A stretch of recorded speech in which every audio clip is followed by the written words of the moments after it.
चलिए समझते हैं, ठीक है। हम लोग का टॉपिक चल रहा है आज 2-3 दिनों से आधुनिक आवर्त सारणी, यानी चैप्टर का नाम चल रहा है तत्वों का वर्गीकरण, है ना। तत्वों के वर्गीकरण में हमने स्टार्टिंग से देखा था किन किन वैज्ञानिकों ने इस पर काम किया, और फिलहाल हम जो है हेनरी मोसले के द्वारा मॉडिफाई की गई मेंडलीफ के आवर्त सारणी के बारे में अध्ययन कर रहे हैं, है ना। ये आवर्त सारणी मेंडलीफ की थी। मेंडलीफ ने इसको मेंडलीफ की आवर्त सारणी को हेनरी मोसले ने मॉडिफाई किया था, है ना। और मेंडलीफ का जो आवर्त सारणी था वो द्रव्यमान संख्या का आवर्ती फलन था, लेकिन यह जो आधुनिक आवर्त सारणी है यह परमाणु संख्या का आवर्ती फलन है। इसलिए देखो आपको काउंटिंग लिखा गया है इसमें, देखे ना, 1 2 3 4 5 6, है ना। ये परमाणु संख्या है, क्या है? परमाणु संख्या। इसको परमाणु क्रमांक भी कहते हैं, और परमाणु क्रमांक को Z से सूचित किया जाता है। तो इस तरह से जो है 18 वर्गों में, कुल 18 वर्गों में तत्वों को रखा गया था, है ना। 18 वर्ग, और कुल मिला के कितने आवर्त थे? 7 आवर्तों में 18 वर्गों में तत्वों को रखा गया था। और देखो जो वर्ग आपको मिलेगा ना 18 वर्ग में, हर वर्ग को ले लीजिए, तो हर वर्ग में जो भी तत्व होंगे उनका गुण एक जैसा होता है, प्रत्येक वर्ग के तत्वों का गुण एक जैसा होता है, ऐसा समझ में। लेकिन वही आप प्रत्येक आवर्त को ले लीजिएगा ना, तो इसमें गुण आपको एक जैसा नहीं मिलेगा, इसमें डिफर करते चला जाएगा, है ना। यानी इसमें भिन्नता हमको मिलेगी हर तत्व में, लेकिन वर्गों में जो तत्व है, हाँ, प्रत्येक वर्गों में उनका गुण एक जैसा मिलेगा, ऐसा समझ में। देखो ये पूरा जो आपको तत्वों का जो ये समूह दिख रहा है ये आधुनिक आवर्त सारणी में, इसमें जो है पूरा तत्व जो है इसमें ठोस भी है, द्रव भी है और गैस भी है। लेकिन उससे पहले हम तत्वों को 3 भागों में बांटते हैं, है ना। धातु, अधातु और उपधातु। धातु, अधातु और उपधातु के बारे में हम जो है इसमें बात करेंगे। धातु कहने का मतलब, कहा जाता है कि धातु प्रायः ठोस होते हैं, लेकिन कुछ अपवाद में आते हैं। जैसे यहाँ पे देखिएगा 80 जो है एक परमाणु संख्या वाला एक तत्व है जिसका नाम है Hg। क्या है? Hg। यही पारा है, इसी को मरकरी कहते हैं। क्या कहते हैं? मरकरी। यह मरकरी जो है यह द्रव अवस्था में पाया जाता है। किस अवस्था में?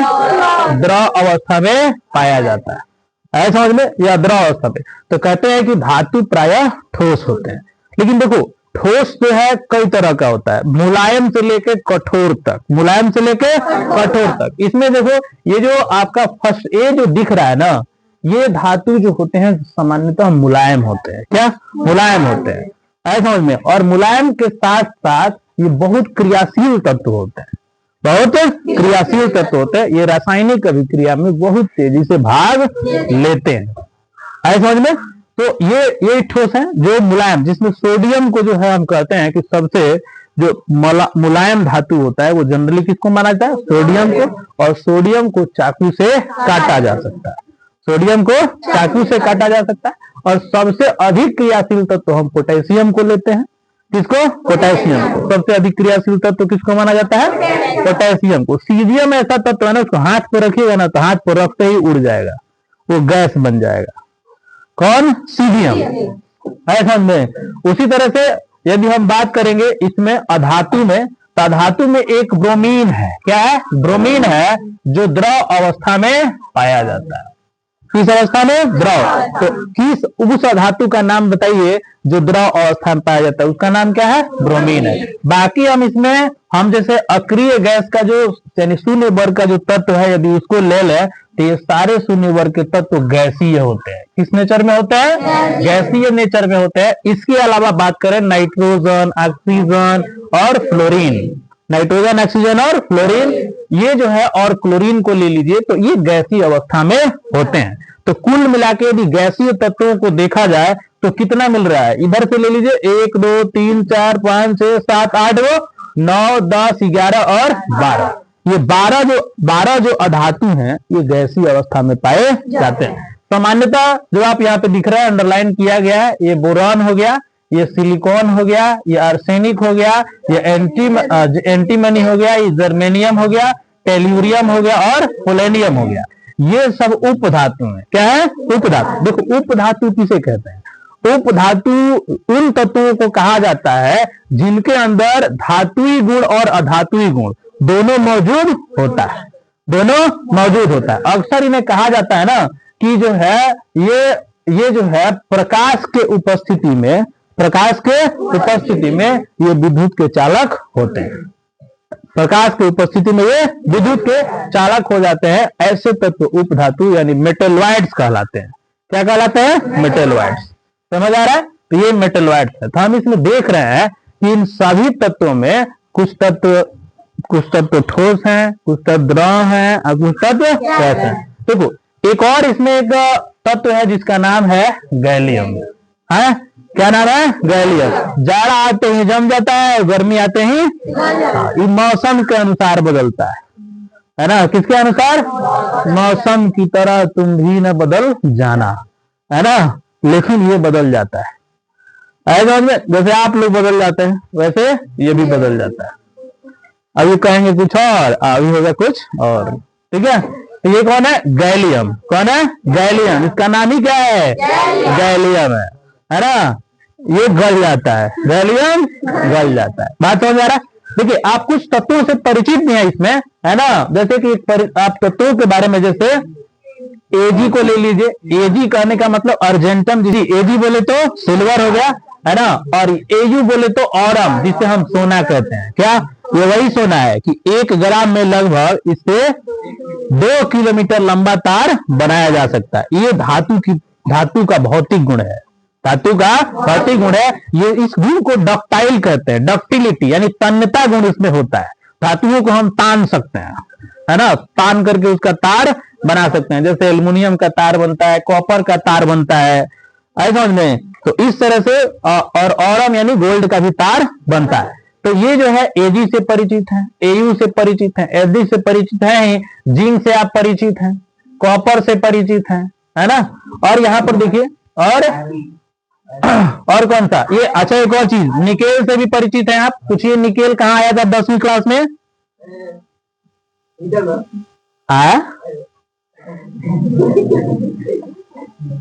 हाइड्रोजनीकरण जहां आप कर रहे थे ना, वो निकेल की उपस्थिति में हो रहा था। बोलो हो रहा था कि नहीं हो रहा था?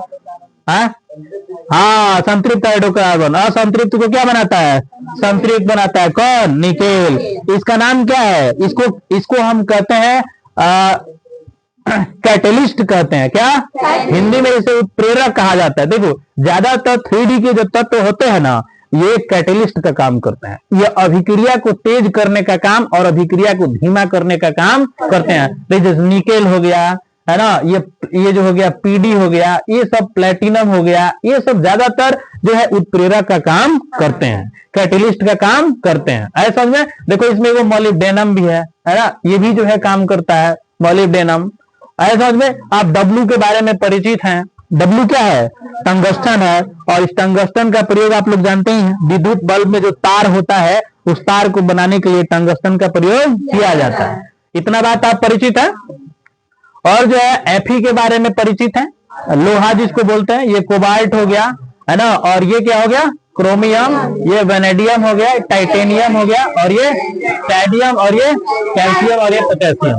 ये सब तत्वों के बारे में जानते हैं। हाइड्रोजन, देखिए हाइड्रोजन का भी नेचर गैसीय होता है। कैसा होता है?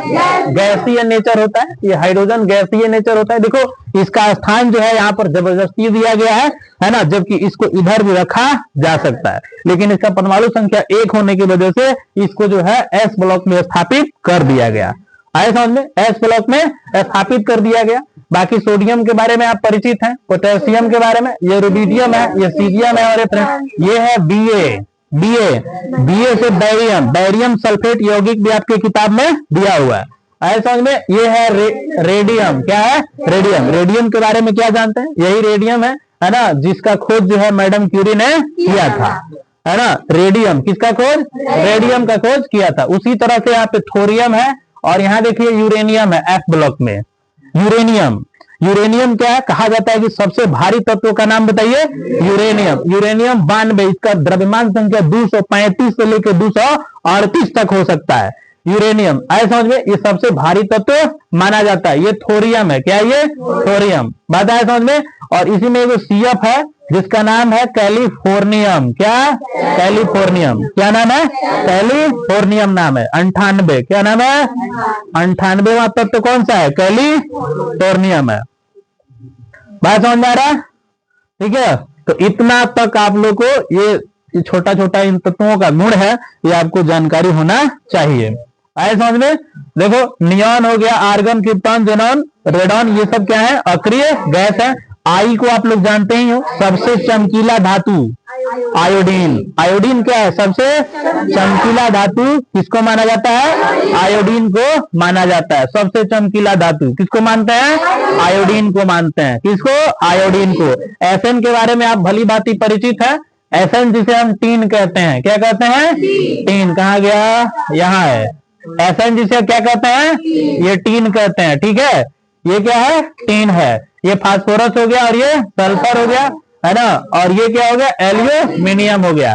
एल्युमिनियम के बारे में आप भली भांति जानते हैं। एल्युमिनियम को कहा जाता है कि सबसे हल्का धातु है, क्या, हल्का धातु। इसीलिए इसका प्रयोग जो है वायुयान बनाने में भी किया जाता है। और आपको ये भी बात मालूम होना चाहिए कि एल्युमिनियम के अयस्क को बॉक्साइट कहते हैं, क्या कहते हैं, बॉक्साइट। आयरन के अयस्क को हेमेटाइट कहते हैं।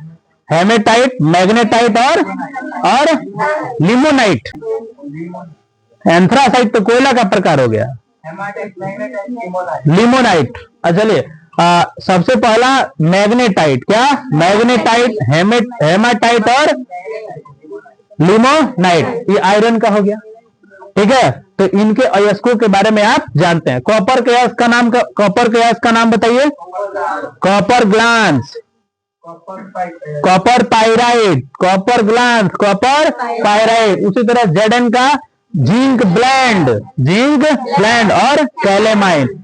तो इस तरह से जो है हम इन तत्वों के बारे में, सब तत्वों के बारे में जानकारी नहीं चाहिए, लेकिन कुछ ऐसे तत्व हैं जिनके बारे में हमको जानकारी चाहिए। आए समझ में, भली भांति सबको जो है कुछ न कुछ तत्वों के बारे में इसमें जानकारी रहना चाहिए, ठीक है। तो हम जो है 118 तत्वों को यहाँ प्रेजेंट किए हैं, लेकिन इसमें से कुछ तत्वों की जानकारी आपके पास होनी चाहिए, जहां से प्रश्न जो है हमारे एग्जाम में आते हैं। आए समझ में, प्रश्न जो है एग्जाम में। पीबी से कितने लोग परिचित है, पीबी, पीबी क्या है, लेड है, सीसा। पीबी लेड, इसका भी जो है जिक्र हुआ है आप लोग की किताब में, लेड ऑक्साइड, PbO। आए समझ में, लेड ऑक्साइड, ठीक है। ये देखो CD, याद करो CD, है ना। 12th वालों के लिए CD क्या है, कैडमियम, क्या, कैडमियम। इसका प्रयोग जानते हो कहां किया जाता है, कैडमियम का प्रयोग जो है नाभिकीय रिएक्टर में किया जाता है, न्यूक्लियर रिएक्टर में। न्यूक्लियर रिएक्टर में यूरेनियम का जो ये देख रहे हो ना, यूरेनियम, इसको उसमें तोड़ा जाता है, इलेक्ट्रॉन अटैक करके तोड़ते हैं, हाँ। और कई न्यूट्रॉनों में ये टूटता है, लेकिन उस न्यूट्रॉन को कंट्रोल करने के लिए कैडमियम की रड लगाई जाती है, कैडमियम की रड लगाई जाती है। तो उन न्यूट्रॉन को, डिवीजन को क्या करता है, रोकता है, क्या करता है, रोकता है। ऐसा समझ में, ठीक है। यही क्या है, कैडमियम। न्यूक्लियर रिएक्टर क्या है, जहां यूरेनियम को तोड़ के और उसे जो है एनर्जी पैदा किया जाता है, और उस एनर्जी से पानी को गर्म किया जाता है ना, और जिससे जो है बिजली बनाई जाती है, भाप बना करके टरबाइन चला के बिजली बनाई जाती है, न्यूक्लियर रिएक्टर। ये कैडमियम का प्रयोग होता है।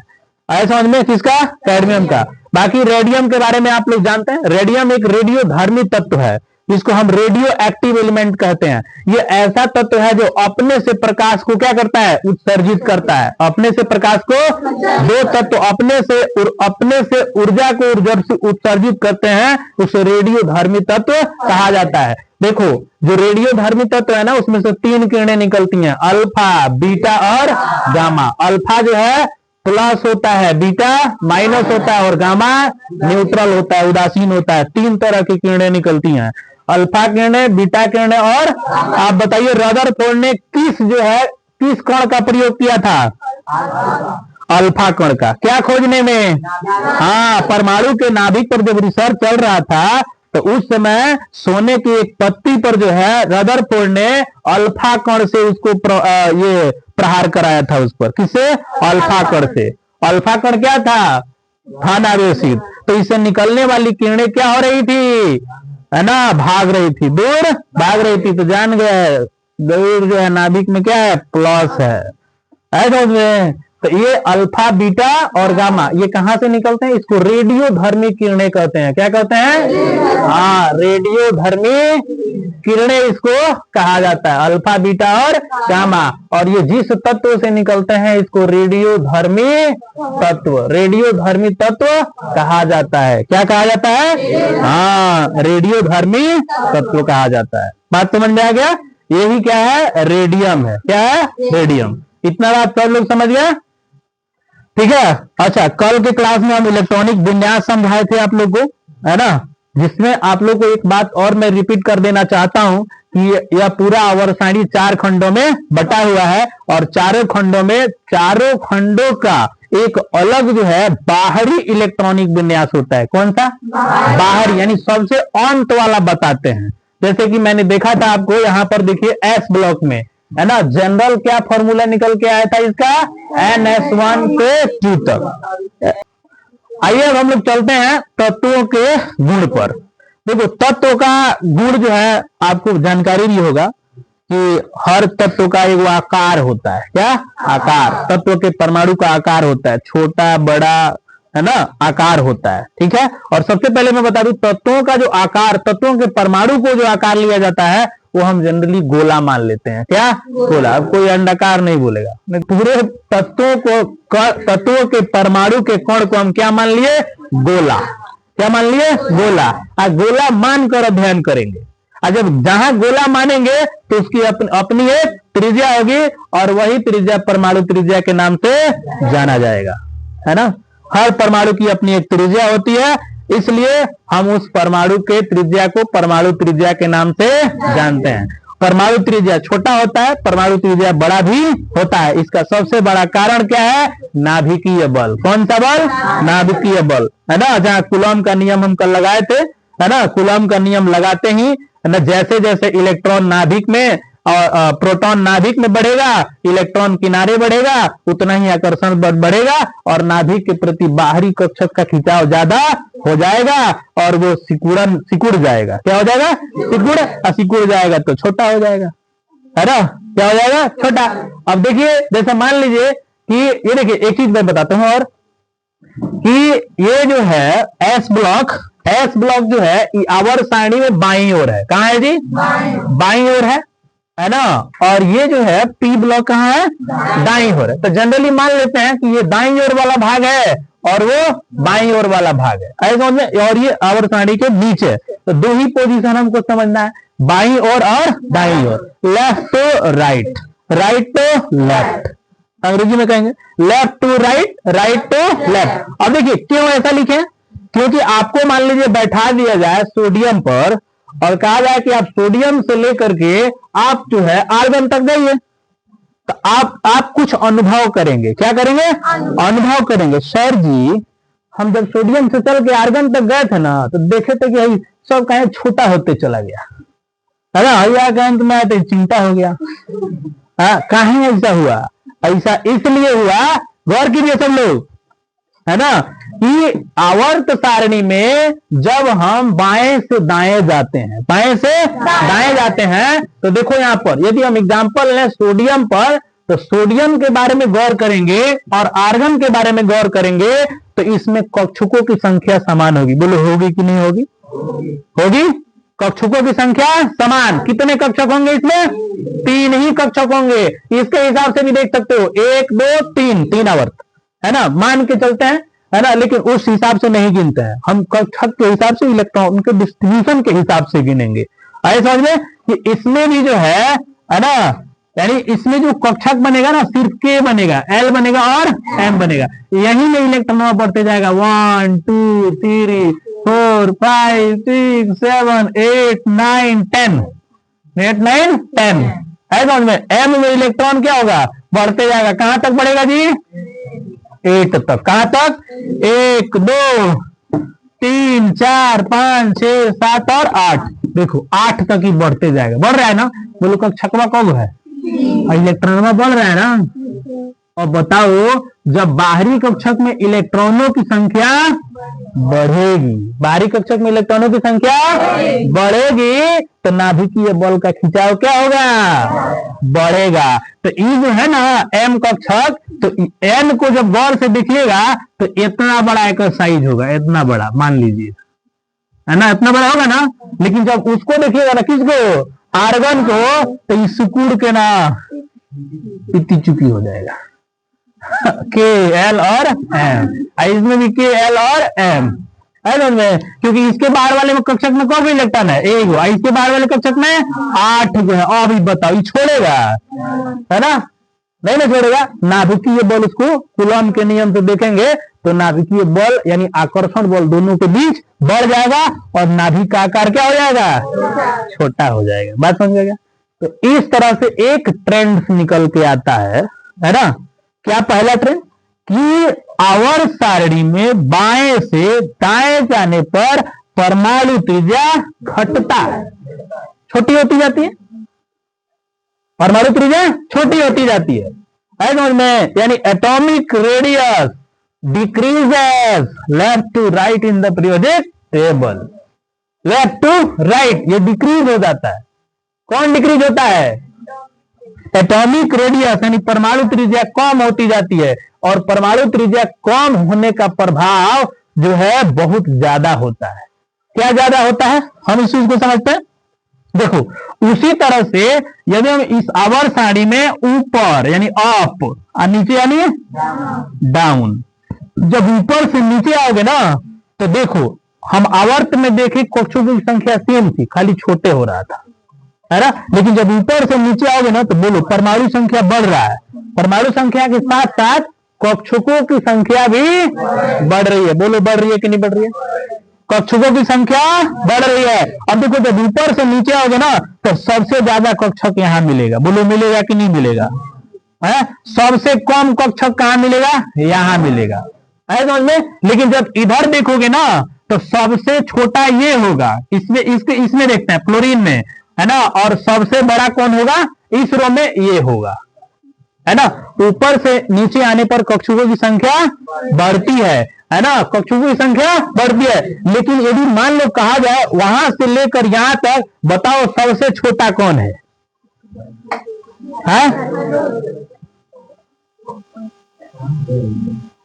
सबसे छोटा कौन है? फ्लोरीन मान लेते हैं, क्योंकि हाइड्रोजन का फिक्स स्थान नहीं है, इसलिए उसको छोड़ देते हैं। आइए अक्रिय गैस को छोड़ देते हैं। तो बोलो सबसे छोटा कौन बन गया? फ्लोरीन बन गया सबसे छोटा, है समझ में। इधर सबसे बड़ा कौन बन गया? फ्रांसियम, ये सबसे बड़ा बन गया, है समझ में। सबसे जल्दी इलेक्ट्रॉन खो देगा, क्योंकि इस पर नाभिकीय बल बाहरी कक्षक पर कम है, क्योंकि इसका साइज क्या है? बड़ा है समझ में। तो ऊपर से नीचे आने पर परमाणु का आकार बढ़ता है, यानी उसकी त्रिज्या बढ़ती है। लेकिन जब नीचे से ऊपर जाओगे तो परमाणु का आकार घटेगा, परमाणु का आकार घटेगा, है समझ में। तो हम बात कर रहे हैं सिर्फ परमाणु त्रिज्या पर। तो परमाणु त्रिज्या जो है दाएं से बाएं, बाएं से दाएं जाने पर घटेगी, है ना, और ऊपर से नीचे आने पर बढ़ेगी। दोनों ट्रेंड्स देखेंगे हम लोग, दाएं से बाएं भी और ऊपर से नीचे भी, है समझ में। क्योंकि इसमें कक्षकों की संख्या बढ़ रही है, लेकिन इसमें कक्षकों की संख्या सेम है, लेकिन बाहरी कक्षक में इलेक्ट्रॉनों की संख्या बढ़ रही है, जिसकी वजह से यह जो है आकार इसका परमाणु का सिकुड़ जा रहा है, और सिकुड़ जा रहा है तो छोटा हो रहा है। इसमें कक्षकों की संख्या बढ़ने से, है ना, उसकी त्रिज्या ऐसे ही बढ़ रही है। बात समझ में आ रहा है? तो ये परमाणु त्रिज्या पर हम चर्चा कर रहे हैं। अब एक चीज बताइए, है ना, जब परमाणु आकार जब छोटा होते चला जाएगा, है ना, तो जो छोटा होगा ना उस पर नाभिक का प्रभाव ज्यादा होगा, और जो बड़ा होगा उस पर नाभिक का प्रभाव कम होगा, है समझ में। तो हम इस चीज को देखें, इधर जितने भी तत्व हैं इन पर नाभिक का प्रभाव सबसे ज्यादा होगा, लेकिन इधर नाभिक का प्रभाव सबसे कम होगा। तो सबसे बड़ा आकार वाला वर्ग ये बनेगा, है ना। सबसे बड़े आकार वाले धातुओं का, सॉरी तत्वों का वर्ग ये है, सबसे बड़े ये होंगे और सबसे छोटे ये होंगे, क्योंकि ये सिकुड़ रहे हैं ना। और ये क्या हो रहे हैं? ये गर्मी के मौसम में है, ठंडी के मौसम में है। ये ठंडा प्रदेश है, गर्म प्रदेश है, फैल कर आता है, सिकुड़ कर आता है। समझ आ रहा है? देखिए अब देखिए, अब ऐसा क्या होता है, इसलिए कहते हैं कि जो एस ब्लॉक के तत्व हैं, क्या एस ब्लॉक के तत्व हैं, ये ध्यान में देखो, इनका आकार जो है इनकी अपेक्षा बड़ा होता है, इसके वजह से ये अपने इलेक्ट्रॉनों को आसानी से खो सकते हैं, है ना, आसानी से खो सकते हैं। एस ब्लॉक में एक ही दो रहता है, लेकिन इधर देखो तो ज्यादा है बाहरी कक्षक में, तो ये जल्दी से अपना इलेक्ट्रॉन क्या करेंगे, खोएंगे, और इधर खोने की क्षमता क्या हो जाती है, कम हो जाती है। समझ में, खोने की क्षमता कम, तो यानी कहने का मतलब कि बाएं से दाएं जाने पर, बाएं से दाएं जाने पर इलेक्ट्रॉन खोने की क्षमता कम होती है, घट जाती है ना, और ऊपर से नीचे आने पर इलेक्ट्रॉन खोने की क्षमता बढ़ जाती है, क्योंकि आकार क्या होता है, बड़ा होता है, देख लेना भाग जाएगा बड़ी से, है कि नहीं, नाभिक का प्रभाव कम होगा तो भाग जाएगा ना, है। तो ऊपर से नीचे आने पर इलेक्ट्रॉन खोने की क्षमता बढ़ती है, और ऊपर से बाएं से दाएं जाने पर इलेक्ट्रॉन खोने की क्षमता कम होती है। अब एक चीज बताओ, जो इलेक्ट्रॉन खोता है वही धातु होता है, तो इसका मतलब ऊपर से नीचे आने पर धातुई गुण बढ़ेगा, अब बाएं से दाएं जाने पर धातुई गुण घटेगा ना। अब अधातु में ले लो, बाएं से दाएं जाने पर अधातुई गुण बढ़ेगा, और ऊपर से नीचे आने पर अधातुई गुण घटेगा, इसीलिए जोड़ दो उल्टा, है ना। अब देखो, इलेक्ट्रॉन खोने की प्रवृत्ति, इलेक्ट्रॉन खोने की प्रवृत्ति कहने का मतलब वो विद्युत धनात्मक जल्दी से बनाएगा, क्या विद्युत धनात्मक जल्दी से, तो विद्युत धनात्मक गुण ऊपर से नीचे आने पर बढ़ेगा, अब बाएं से दाएं जाने पर घटेगा। अब यही विद्युत ऋणात्मक ले लो, बाएं से दाएं जाने पर माइनस चार्ज बनाने की क्षमता बढ़ेगी, और ऊपर से नीचे आने पर माइनस चार्ज बनाने की क्षमता घटेगी। विद्युत ऋणात्मक कहने का मतलब माइनस चार्ज बनाना, अब विद्युत धनात्मक का मतलब प्लस चार्ज बनाना। धातुई गुण बढ़ेगा तो प्लस चार्ज बनेगा, और धातुई गुण बढ़ेगा तो माइनस चार्ज बनेगा, है। तो इस तरह से स्ट्रेंथ को हम समझते हैं। अच्छा, और एक चीज देखो, हमने ये पढ़ लिया, ये पढ़ लिया, ये पढ़ लिया, ये पढ़ लिया, और ये पढ़ लिया, है ना। और देखो, ये कक्षकों की संख्या भी हम पढ़ रहे हैं, है ना। उसके बाद इलेक्ट्रॉन खोने की क्षमता, इलेक्ट्रॉन ग्रहण करने की क्षमता। चलो, इलेक्ट्रॉन ग्रहण करने की क्षमता की बात करें तो ऊपर से नीचे आओगे तो इलेक्ट्रॉन लेने की क्षमता कम होगी, इलेक्ट्रॉन खोने की क्षमता ज्यादा होगी, क्योंकि धातुई गुण बढ़ रहा है, समझे। और जब बाएं से दाएं आओगे ना तो इलेक्ट्रॉन लेने की क्षमता बढ़ जाएगी, इलेक्ट्रॉन खोने की क्षमता घट जाएगी, में इलेक्ट्रॉन लेने की क्षमता बढ़ेगी, और ऊपर से नीचे आएंगे तो इलेक्ट्रॉन खोने की क्षमता बढ़ेगी, है। तो इस तरह से इलेक्ट्रॉन ग्रहण करने की क्षमता बाएं से दाएं जाने पर बढ़ती है, और ऊपर से नीचे आने पर घटती है, और कौन सी है वो, रासायनिक क्रियाशीलता। अब देखो भाई, रासायनिक क्रियाशीलता में, है ना, कहा जाए कि रासायनिक क्रियाशीलता कहने का मतलब कौन तेजी से अभिक्रिया में भाग लेगा, कौन तेजी से अभिक्रिया में भाग लेगा, है। तो ये देखो, इधर के तत्व तो कहते हैं कि सबसे ज्यादा अभिक्रियाशील होते हैं, इसका मतलब तो बाएं से दाएं जाने पर अभिक्रियाशीलता क्या होती है, घटती है, और ऊपर से नीचे आने पर अभिक्रियाशीलता बढ़ती है, बाएं से दाएं में, क्योंकि सबसे ज्यादा अभिक्रियाशील कौन है, पोटेशियम, ऐसे ही दिख रहा है। चलो, अब इसमें हम लोग थोड़ा बात करेंगे आयनन ऊर्जा क्या होता है। चलो, आयनन ऊर्जा, इसको अंग्रेजी में बोलते हैं एंथैल्पी, क्या बोलते हैं, एंथैल्पी। अब देखो, है ना, ये आयनन ऊर्जा कहने का मतलब तोड़ने की क्षमता, क्या, जैसे मान लो यहाँ पर, जैसे वहां पर मान लीजिए कि सोडियम का कक्षक बना है, अब बाहर में एक इलेक्ट्रॉन है, यदि एक इलेक्ट्रॉन को निकालना है ना, अब वहां पे देखिए, ये चलिए एग्जांपल में मान लेते हैं सोडियम है, क्या ये सोडियम, सोडियम मान लेते हैं। अच्छा, मान लीजिए लिथियम में है, चलिए सोडियम में मान लीजिए, हटाइए, अब इसको मान लेते हैं ये क्या है, क्लोरीन है, क्या है, क्लोरीन। यहाँ भी 7 को इलेक्ट्रॉन है, यहाँ पर एगो इलेक्ट्रॉन है। अब बताओ, इस इलेक्ट्रॉन को निकालने में ज्यादा ऊर्जा लगेगा कि इस इलेक्ट्रॉन को निकालने में ज्यादा ऊर्जा लगेगा, है ना, क्योंकि क्लोरीन पर क्लोरीन के बाहरी कक्षक के इलेक्ट्रॉन पर नाभिकीय बल ज्यादा है, तो उसमें ऊर्जा ज्यादा लगेगी इलेक्ट्रॉन निकालने की। तो इसी को कहते हैं, इलेक्ट्रॉन रिलीज करने के लिए जितनी ऊर्जा परमाणु को दी जाती है वही ऊर्जा आयनन ऊर्जा कहलाती है, वही ऊर्जा आयनन ऊर्जा कहलाती है। तो जिधर धातुई गुण बढ़ेगा उधर आयनन ऊर्जा घटेगा, क्या होगा, घटेगा, यानी ऊपर से नीचे आने पर आयनन ऊर्जा घटेगा, अब बाएं से दाएं जाने पर आयनन ऊर्जा बढ़ेगा, जाहिर इसी बात है। समझ में। उसी तरह इलेक्ट्रॉन ग्रहण ऊर्जा है, इलेक्ट्रॉन ग्रहण माने सबसे तेजी से इलेक्ट्रॉन को कौन खींचेगा? फ्लोरीन। जानते हो क्यों? नहीं जानते हो? देखो यहाँ पे देखो, जैसे मान लो ये फ्लोरीन का कक्षक है, किसका कक्षक है? तो दुगो रहता है ना, दुगो रहेगा, ये 7 गो रहेगा, ठीक है। ये किसका कक्षक है? फ्लोरीन का। अब यहाँ पे देखो ये सोडियम का बना देते हैं, किसका?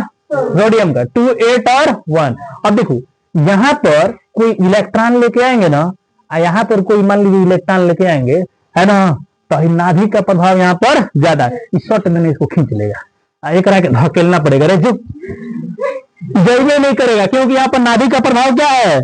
कम है। तो ये ग्रहण ऊर्जा देख रहे हो ना, इलेक्ट्रॉन ग्रहण ऊर्जा इसमें कम लगेगा, और इसमें ग्रहण ऊर्जा हमको बाहरी से देना पड़ेगा, तो अभी अंदर जाएगा।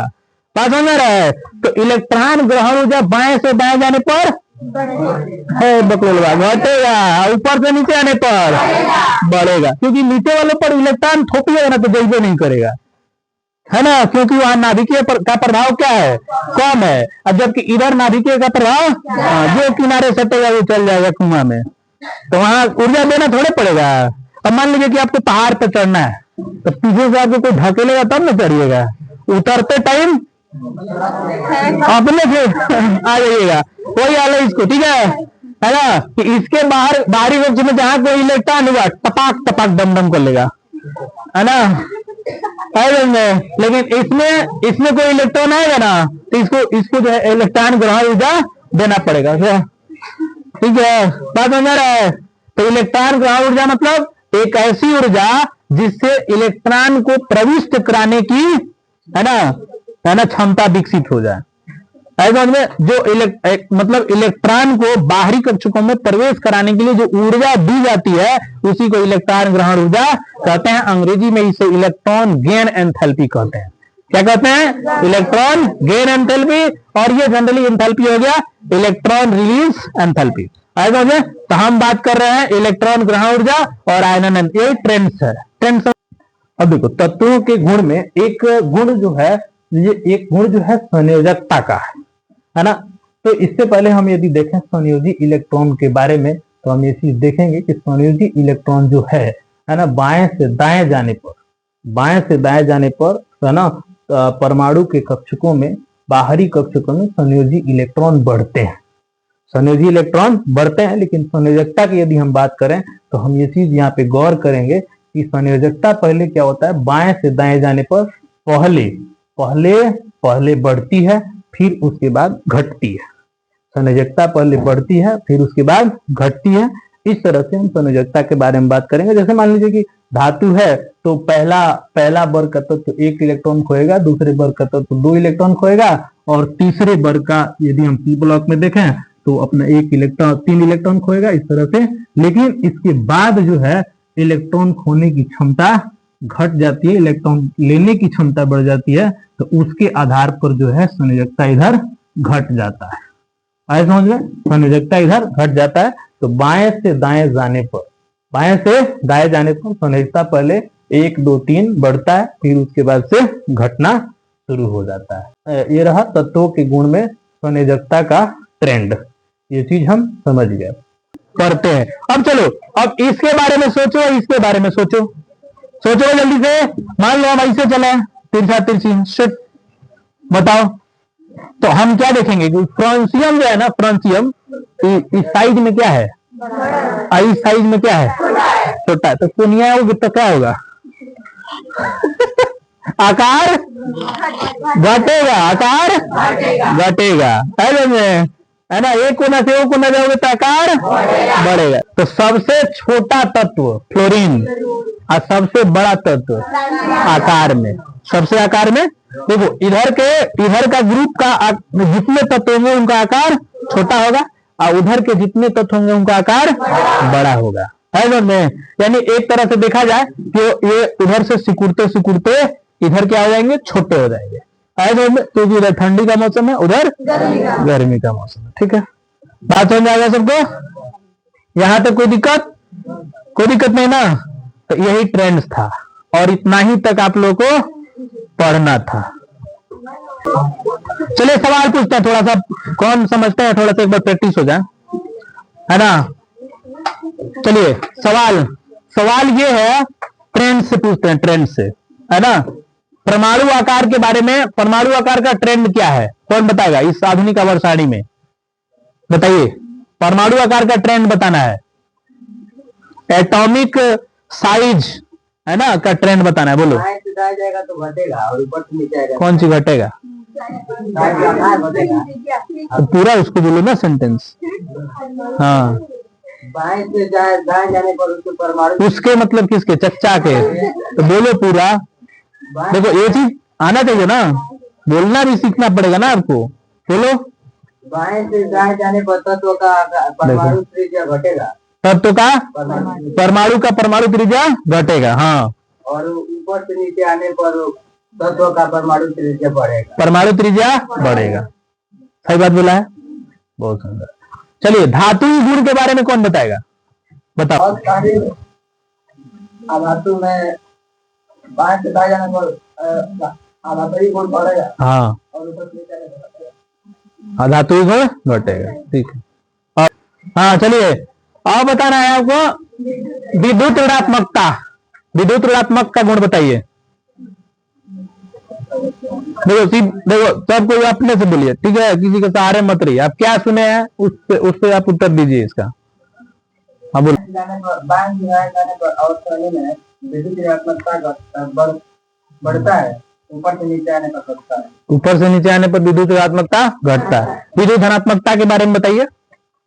बाएं से जाने पर विद्युत धनात्मकता, बाएं से दाएं जाने पर विद्युत धनात्मकता घटता है और ऊपर से नीचे आने पर बढ़ता है। ऊपर से नीचे आने पर विद्युत धनात्मकता बढ़ता है। ठीक है।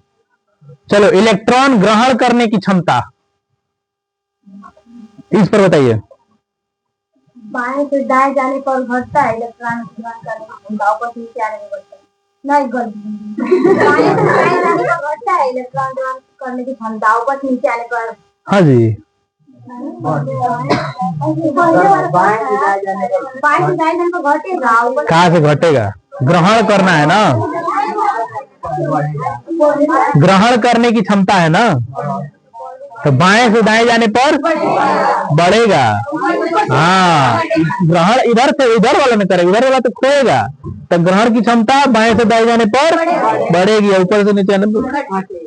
कंफ्यूज में मत रहो। इसको ठंडी लगाया तो गर्मी हुआ, ध्यान रखो। ठंडी में सिकुड़ेगा, गर्मी में तो सिकुड़ जाएगा, तो खोएगा कब वो? है नहीं ना। खूब ठंडी पड़ेगा तो तुम लोग 13 रजाई ओढ़ लोगे, है ना। चलो चलो जी, और क्या है? इलेक्ट्रॉन त्यागने की क्षमता बताइए। त्यागने की क्षमता देखो, एक होता है इलेक्ट्रॉन एफिनिटी। इलेक्ट्रॉन एफिनिटी मतलब इलेक्ट्रॉन से लगाव, यानी इलेक्ट्रॉन ग्रहण करने की क्षमता, है ना। डी एफिनिटी माने इलेक्ट्रॉन खोने की क्षमता। खोने की क्षमता के बारे में बताओ। टेल मी, इलेक्ट्रॉन खोने की क्षमता के बारे में बताइए। आधुनिक आवर्त सारणी में बाएं से दाएं की ओर जाने पर तो इलेक्ट्रॉनों को त्यागने की क्षमता घटती है, जबकि ऊपर से नीचे आने पर इलेक्ट्रॉनों को त्यागने की क्षमता बढ़ती है। बहुत सुंदर। बैठो बैठो। कौन बताएगा आयनन ऊर्जा के बारे में? आयनन ऊर्जा इलेक्ट्रॉन खोने के लिए दी गई ऊर्जा आयनन ऊर्जा कहलाती है। बोलिए। आयोनाइजेशन एंथैल्पी, आयनन एंथैल्पी। बोलो जी। बाएं से दाएं जाने पर एंथैल्पी क्या होगा? बढ़ेगा। और ऊपर से नीचे आने पर, क्योंकि इधर ऊर्जा इसलिए देना पड़ेगा ना कि इलेक्ट्रॉन खोते नहीं ना है, ग्रहण करते हैं। अपना इलेक्ट्रॉन खोने के लिए इनको ज्यादा ऊर्जा देना पड़ेगा। उधर कम ऊर्जा चाहिए, इधर ज्यादा। हाँ, उसी तरह इलेक्ट्रॉन ग्रहण ऊर्जा है। बाएं से दाएं जाने पर इलेक्ट्रॉन ग्रहण ऊर्जा घटेगा, और ऊपर से नीचे आने पर इलेक्ट्रॉन ग्रहण करने का मतलब लेने की क्षमता। इनको लेने की क्षमता तो तुरंत है ना, इसमें लेने की क्षमता कम है ना। इस खोने की क्षमता इसके पास होगा, लेने की क्षमता उसके पास कहाँ होगा? है मुझे समझ आ गया? है? चलिए, टंगस्टन का उपयोग बताओ। खड़ा हो जी कन्याकुमारी। टंगस्टन का संकेत इसमें कहाँ है और उसका उपयोग बताइए। टंगस्टन का संकेत बताइए, इधर से बताओ जी, कौन बताएगा, बताओ। टंगस्टन का संकेत W होता है। डाब्लू कहाँ उपयोग होता है इसका? तो ठीक है, हाँ विद्युत फ्यूज में। हाँ सही बोलिए, गलत नहीं बोलिए, डब्लू नहीं होता है, डब्ल्यू होता है। अब वही बोली है, डब्ल्यू डब्ल्यू बोली है ये, है ना, वो मतलब सही प्रोनाउंसिएशन की है। हाँ टंगस्टन का उपयोग विद्युत बल्ब में किया जाता है, ठीक है बेटा। सही। द्रव अवस्था में रहने वाला धातु कौन है? पारा।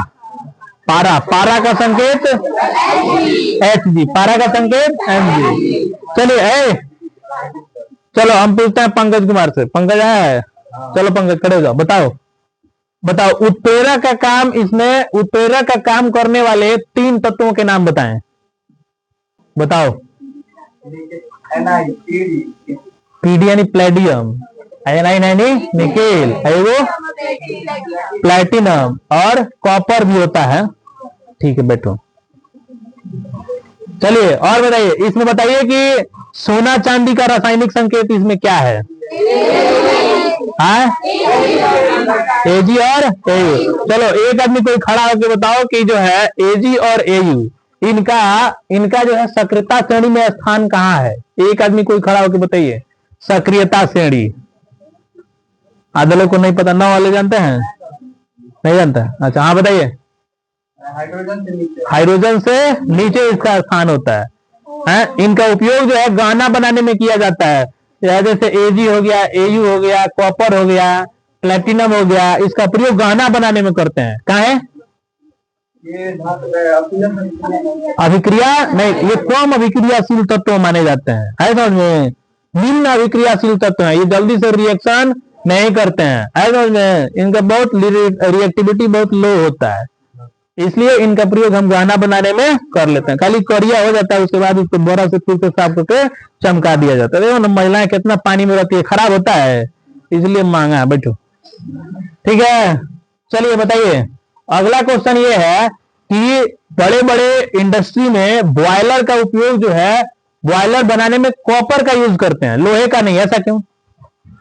टैंक बनाने के लिए। खड़ा होकर बोलो जो भी बोलना है। गर्म पानी हो चाहे ठंडा पानी हो, कॉपर जो है सक्रियता श्रेणी में नीचे आता है, हाइड्रोजन से नीचे, और यह कम अभिक्रियाशील तत्वों के अंतर्गत आता है।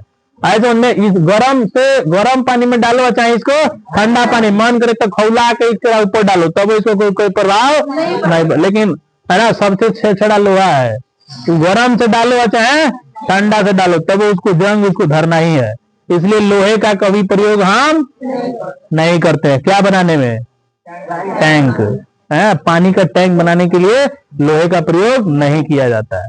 अच्छा, फास्फोरस के बारे में, फास्फोरस के बारे में क्या ख्याल है, कोई बताएगा? देखो फास्फोरस भी ऑक्सीजन के संपर्क में आने पर ये भी जल उठता है, इसीलिए इसको जलने से बचाने के लिए कहाँ रखते हैं? पानी में रख दोगे तो चलेगा। इसको पानी में डाल देते हैं, किसमें? पानी में, है ना, पानी में। लेकिन सोडियम इतना क्रियाशील होता है ना कि जल के ऑक्सीजन से भी वो अभिक्रिया कर सकता है, इसीलिए उसको किरोसिन तेल में रखते हैं। पानी से हटा के कहाँ रख दिए? बताओ कितना तेज अभिक्रिया करता है। जल में भी जलता है, कौन? सोडियम। सबसे मुलायम तत्व सोडियम ब्लॉक का जो तत्व है, यहाँ पर जो है, यहाँ पर ये 57 के बाद 57 से लेकर के 71, और दूसरा है ना 89 के बाद, है ना 103 तक जो तत्व जो है, ये इनको जो है बाहर, यहाँ से जो 57 के बाद 89 के बाद तत्व को यहाँ पे बाहर निकाल करके नीचे की तरफ एक नई सारणी बना दी गई है, जिसमें जो है जो पहला रो है उसको लैंथेनाइड्स कहते हैं, और दूसरा जो है वो एक्टिनाइड्स के नाम से जाना जाता है। लैंथेनाइड्स कहने का मतलब ये किस तत्व के बाद आने वाले हैं? तो एल बोले तो लैंथेनम, और एसी बोले तो एक्टिनियम, यानी एल लैंथेनम के बाद आने वाले तत्व, और एसी जो है एक्टिनाइड्स के बाद आने वाले तत्व है। ये जो है लैंथेनम के बाद है ना, ल्यूटेशियम तक, और इधर एक्टिनियम से लेकर के लॉरेंशियम तक एफ ब्लॉक में तत्व होते हैं। उतना ही हम अध्ययन करेंगे। ओके, धन्यवाद।